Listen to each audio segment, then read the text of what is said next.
Hey everybody. Hi to those who are just jumping on now. I'm just checking that it was all still going. Hope you're all having a nice Sunday. Hope you've had a great weekend. There's probably a lot of people at Ed Sheeran, which I'm a little bit jealous of. That would have been really cool to go to. But I see on Facebook there's a lot of people that I know that have been last night or are going tonight. So yeah, that's really exciting. But anyway, I hope my kids are fast asleep. Two of them definitely are. One is very overtired, so hopefully she stays in bed, and I can get this Facebook Live video. So tonight I wanted to jump on here and share a bit about my story, and the reason why my book Beautifully Scarred means so much to me. And I guess by sharing my story you can kind of get an idea of why I'm doing it, and I have written posts about it, and I have written snippets of my journey, and I guess parts of my life, but I've never actually gone live and spoken on video on it. So yeah, I am a little bit nervous because it's me being a little bit more vulnerable. Been doing it, when you do it by words, it's a little bit easier because you can put it down and walk away and come back to it later. But this is a little bit different.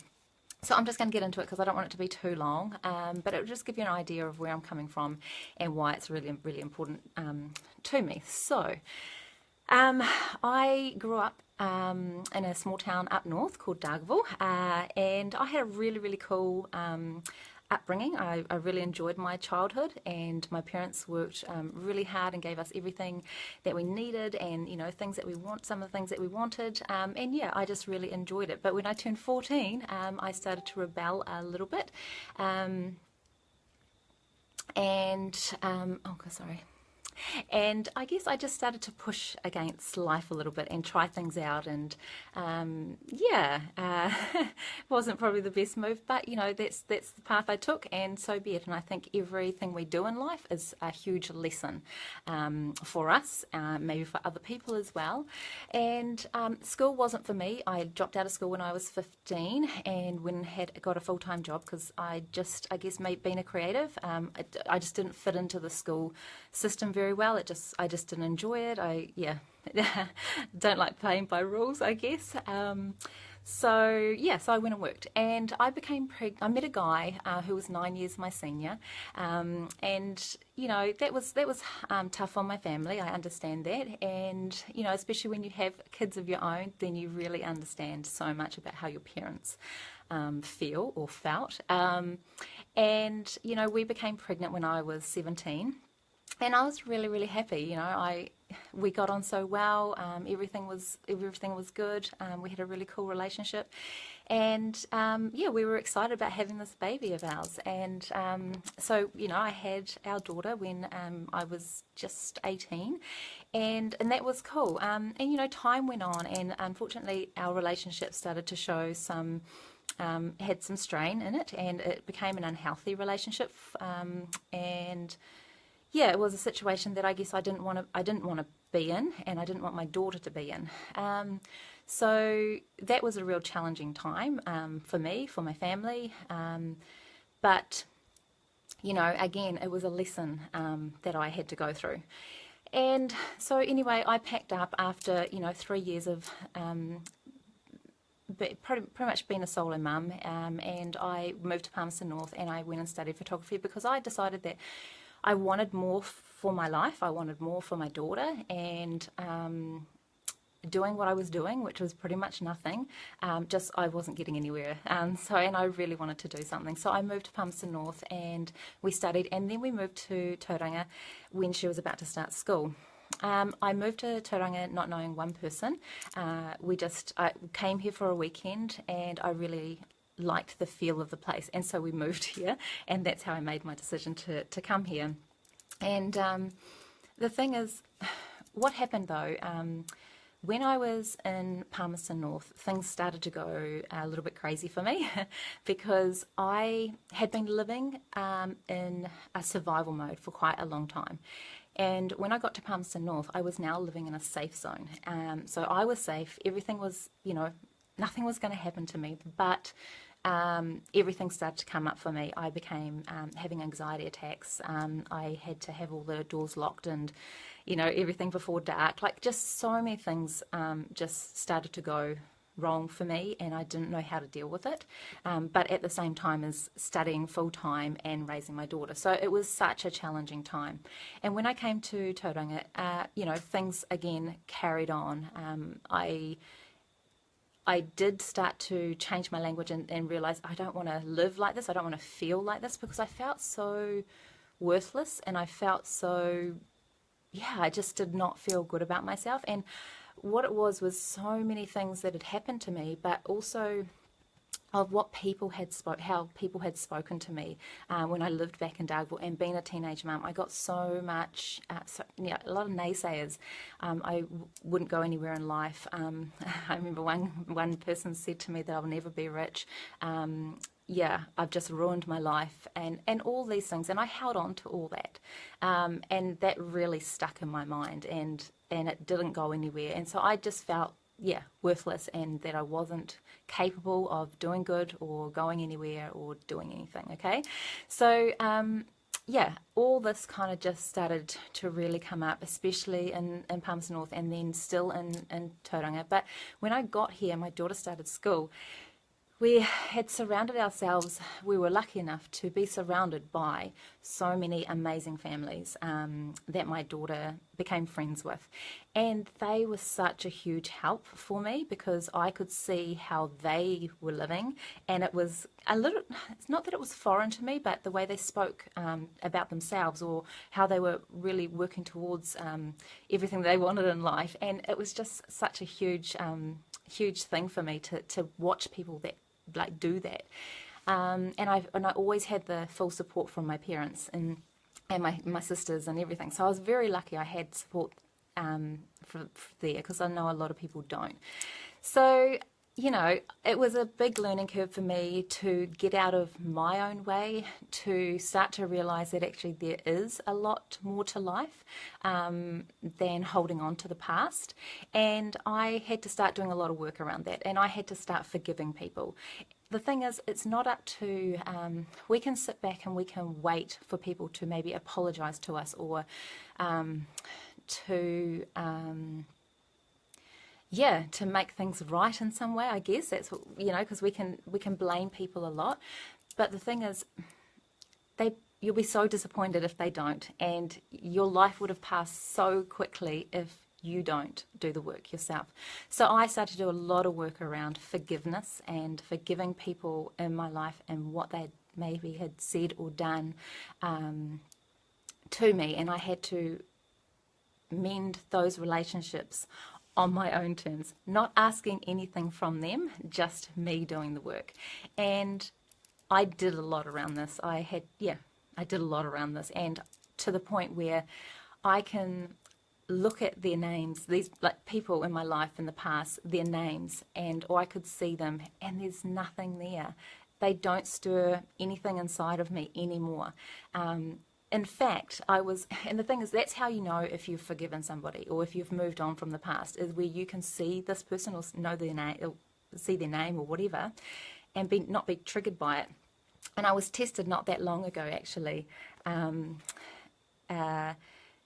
with one particular person, and nothing was there, and we actually got on really well, and we had a great time, and it was awesome. And when I say that, it's my daughter's dad. He has also changed so much, and I wasn't so nervous in seeing him, but he had changed certain things in his life, and it was really nice to see him. And I was nervous about seeing him because I hadn't seen him for so long, but he was the person who he, I guess, wanted to be, and towards my daughter, to us, and everything. And it was really, really nice. And yeah, it was really, I'm pleased we're just at that point, and we put the whole past behind us. It's like it has never happened, and everyone's moved on. And I think it came down to a lot of us doing the work on our own terms.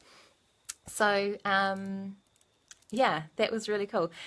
So that's kind of a little bit about my past, and and why I want to do this book. It's because there are so many people out there who have been through so many things. I'm going to rattle off a few of the stories, okay? So in the book, there are women who have been through domestic violence, child abuse, breast cancer. Now, there's a lot of stories that came up with them. There's loss of loved ones by suicide, murder, accidents, illnesses. There's brain tumours, women who have had depression, leukemia, eating disorders, loss of a child, weight loss, and even more. So all these women have been through those things, and yet they've come out the other side to have a real positive outlook on life. And I have done the same. I have done the work. I've been through some shit, and I do not, that it's like it's a different person. It's like it was never me, and that's why I feel I now can share my story. Now, I did have somebody say to me the other day, how do these women share their stories? And it's pretty much that. These women don't, yes, it was them, yes, they are the ones that have been through everything they've been through, but it's like it's somebody else, because they are not defined by their past. They've moved on from it, they've grown, and they look at things so differently now. They don't blame, they've forgiven, they don't complain, they just get on with it and accept so much that has happened. So that is how I believe that they can share their stories. That's how I can share a bit of my story now with you, is because it's in the past and it's not who we are now. That's not our story. Our story is so different from what it used to be. So yeah, it's really interesting. So that is why it's so important to me, because I know what it's like to come from a place of feeling uneducated, feeling not worthy, feeling unlovable, feeling just so unhappy with myself and like the outside of me, the inside of me, everything, to actually get on the side and go, you know what, bugger it, I've got one life and I'm going to do the best I can with this one life that I have, and I'm going to back myself, because if I don't back myself, who's going to back me? I've got to be able to back myself before anyone else does. So yeah, that's where it comes down to, this book and how important it is. And I know there's so many other people out there who, I'm probably rambling now, there's so many people out there who are in a situation they just don't know how to get out of. And I believe that once they read these stories, because there's a variety of stories in there, that a lot of people are going to be able to relate to at least one, or see themselves in a parts of different stories. And maybe it's the one thing that they need to hear in their life, that there is hope, that there is light at the end of the tunnel, that they have what it takes, just like these women, to get through it and to get on the other side and to live a life filled with awesomeness. Yeah, and the thing is, like with the book, if you've checked out the Pledge Me campaign, you'll see that it is a significant amount of money. It's $85,000 that I'm asking for, and I'm going to put on an update on the Pledge Me campaign and I'll write down exactly where the costs are going, because it is all costs. For this book, it's just how much it costs to produce a book, for editors, for copywriters, retouchers, and all of that. It soon adds up, and that's why it's a huge amount of money. But there are so many awesome rewards there for all of you, and the pledges can start from $5. $5. If you have $5 that you can pledge, I would be so grateful. And then they go right up to $2,500, and it could be someone who, maybe a business that can, for $2,500, they are donating 50 books to Women's Refuge, to counselling offices and other places that support women with different things that have happened to them. So go and check it out. I'd really appreciate it if you could check out the Pledge Me campaign, and if you can just pledge $5, I would be so grateful for that. I worked out that for I've got 84, because I went up to like just $1,200, just over $1,200. So for $84,000 that we've got left to go, if I can find 1,500 people to purchase a book, to pre-purchase a book, then we're done. So, yeah, it really means a lot to me. Your help will help other people out there who really, really need some encouragement, need some motivation, need some empowerment of some kind to get them out of where they are at the moment. So, yeah, I'm just the vehicle for it with my photography. That's all. I've found the woman with stories. I'll take the photos, but it's you guys that will really make this happen. So yeah, that's a little bit about my story. It hasn't been an easy journey, but yeah, I have mended a lot of relationships and myself, and forgiven a lot, and really got to know myself and who I am and who I want to be and what I want to do in this world, and that is help others, and that is change the way women see themselves in mind, body, all of that. Yeah, I think that's all.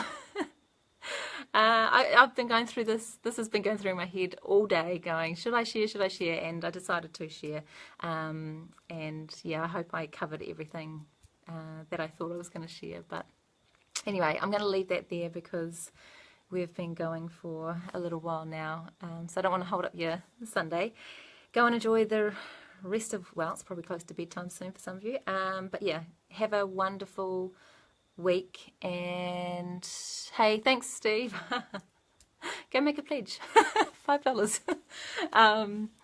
Yeah, it will be, yeah, really cool if we can get this going. So I think we're down to 30, might be 34 days left to pledge to get this, reach this target. So hey Lisa, oh thank you. Thank you so much. Yeah, I just want to share my story, and the women want to share their story just to help others. That's all it is. I think if we all stayed quiet, if we didn't share anything, so many people would feel so isolated and so alone in what they're going through. So and not everybody has to share their story if they've got through it. I think it's fine. That's fine. But if there's some people that are willing to share their story, it is so helpful.